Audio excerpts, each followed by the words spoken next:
Ping Nguyen, and I'm your host on Inside Vietnam. This is a fantastic market because of the strength of the population. A very high level of attractiveness. It makes sense for them to look at Vietnam. Stabilise, there is an opportunity in Vietnam because it is an emerging market. You know, there's still a huge amount of foreign investment coming in here, still a huge amount of interest in Vietnam.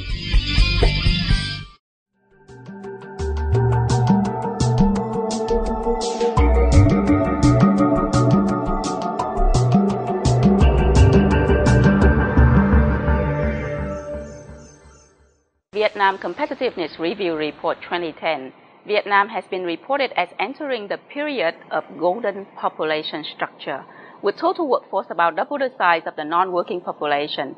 This suggests that Vietnam needs to take advantage of this low dependency ratio and demographic bonus to develop a high-quality labor force for boosting economic growth. With the current challenges facing the education sector both in curricular and teaching quality and in infrastructure, Vietnam is certainly turning to private and foreign investment to strengthen the sector.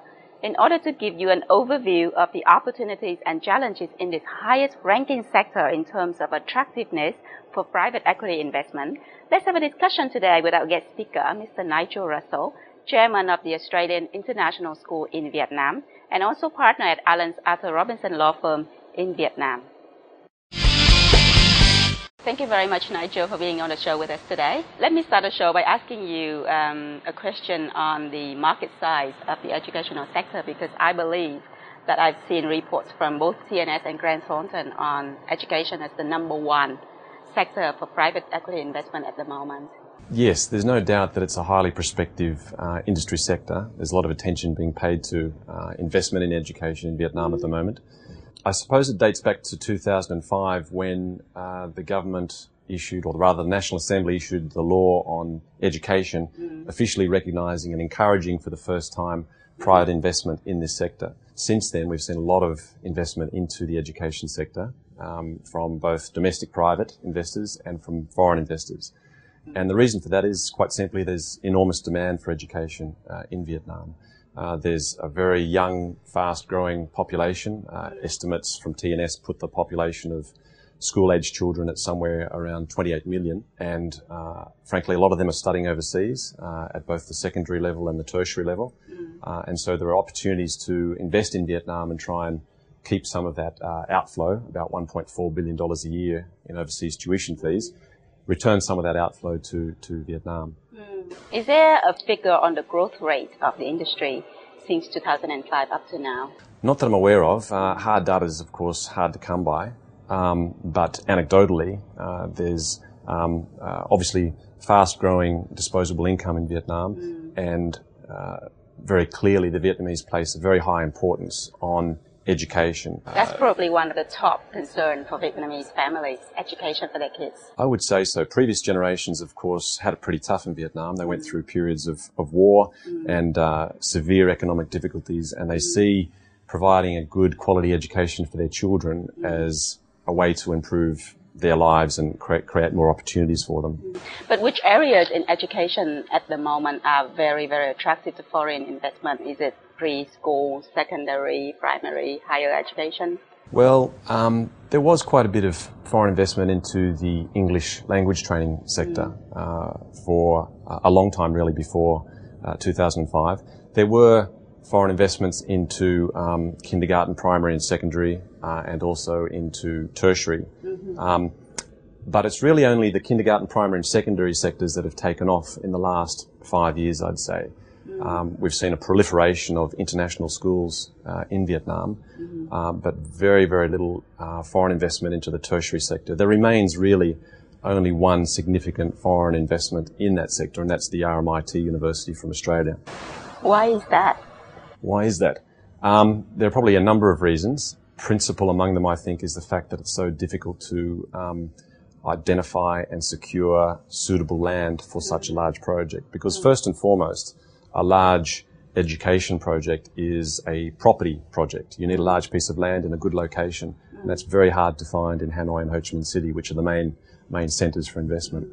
So is it easy in Vietnam to set up a foreign-owned school, primary, secondary or tertiary school? We set up the Australian International School in 2006. It took quite a while. It took get a license? It took 6 months at least to get the license. And with an international school, the timing is critical because your school year starts in August, and you have to be open, ready for business in August. You can't miss that date. We've been dealing with the regulatory authorities on licensing issues since then, and there's undoubtedly a growing understanding and appreciation of international schools now in Vietnam, and more attention being focused in this area, both from investors and the authorities. So in order to set up an international school here, what sort of permits do you have to apply for in order to operate the school? There are two main permits for an international school. The first is an investment certificate. This is the document which authorises you to do the project and establishes the project company through which you implement the project. That's issued by the Department of Planning and Investment. So you apply to them for the investment certificate. They get a lot of internal approvals within the government before it's issued to you.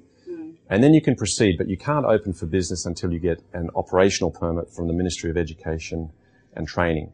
So there's really those two permits, investment certificate and operational. An operational permit? Yeah. And how do you file for operational permit? You apply to the ministry or perhaps to the Department of Education in the province where your project is located. The process, though, for a university is much more difficult. And this may also explain why there's so little foreign investment in this sector. You need 2 permits for a school. You need 5 for a university. You need in-principle approval from the People's Committee. You need in-principle approval from the Prime Minister. You need the investment certificate that I just referred to. And you need a decision on establishment of the university, again from the Prime Minister. And then finally, you need the operational approval from the Ministry of Education and Training. 5 different permits. 5 permits. That will probably take you a few years. Well, I don't think anyone's completed the process yet. Really? Yeah.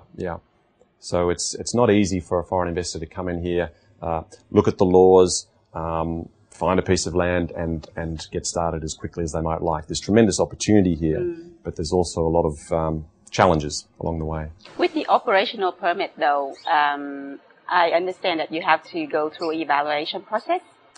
Yes. Well, for each of these permits. Are there any challenges for you in those, in the process itself?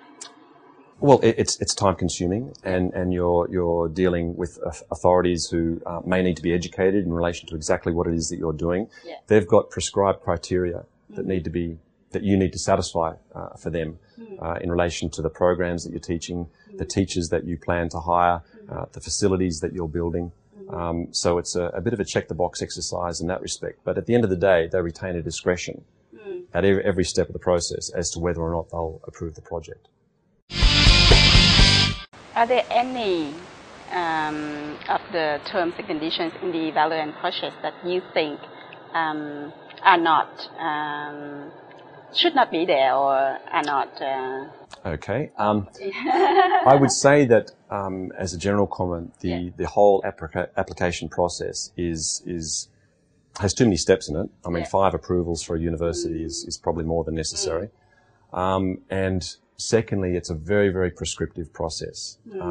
I think we all understand the need to regulate investment in the education sector. It's a sensitive sector. The government needs to make sure that the quality standards are maintained. But it would probably make more sense, if possible, to ensure compliance with standards after the school's been set up, rather than having such a rigorous process prior to the establishment of the school. For instance, amongst the application documents that you're required to submit to set up a school, an international school, you need to include all the CVs of the teachers that you are going to hire. Now, frankly, no teacher is going to commit to working at an international school until it's been established. So you find yourself in a bit of a chicken and egg situation there. Are you aware of any of the investors in this particular sector pulling out just because of the long process of application? Oh, certainly. As I think you're aware, I work as a lawyer as well as in the education sector, and we act for clients who do give up. They come here, they see the opportunity, they try, they spend a lot of money, time and effort to evaluate and negotiate a project. Sometimes they don't get to the point of submitting an application. Sometimes they get halfway through. Other times they receive the permit, but it's too late. Circumstances have changed. Their priorities lie elsewhere. It's easier to invest in another country sometimes. So Vietnam is competing for the private equity and industry investor dollar in the education sector, as it is competing in many other sectors. Difficulties securing land and getting the requisite approvals loom large in investors' minds, if not at the outset, then during the process. But then let me ask you a question.